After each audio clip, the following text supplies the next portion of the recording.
Got another organic mechanisms past exam question for you to try. So we're up to number 7 now. There it is there. So if you want to have a go at that, pause the video and then play on when you're ready for the answers. Okay, so the first thing we'll do is put the dipole on the HCl bond. Hydrogen's less electronegative than chlorine, so the dipole is this way around.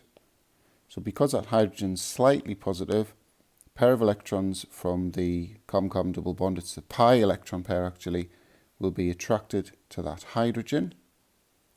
So we draw a curly arrow from the middle of the double bond to the slightly positive hydrogen, and that will break the HCl bond by heterolytic fission. Now it hasn't asked for the type of bond fission. Sometimes it does, sometimes it don't. It hasn't in this case, but that's heterolytic fission because that covalent bond has been broken and both of the electrons have gone to the same atom, or both of the electrons have gone to the chlorine.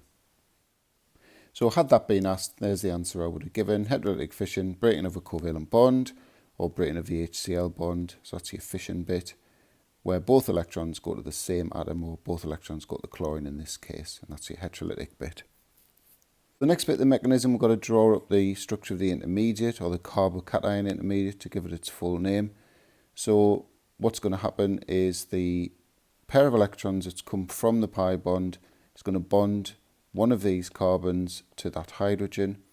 So you can put it on either of these carbons because this is a symmetrical alkene.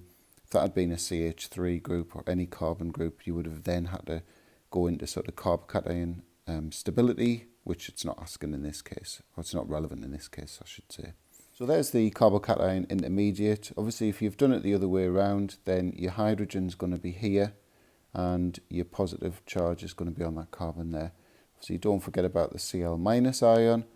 Put a lone pair on there so I can take the curly arrow from the lone pair on the Cl- ion to that C+, and obviously that's going to generate the covalent bond for the final product, which looks like that.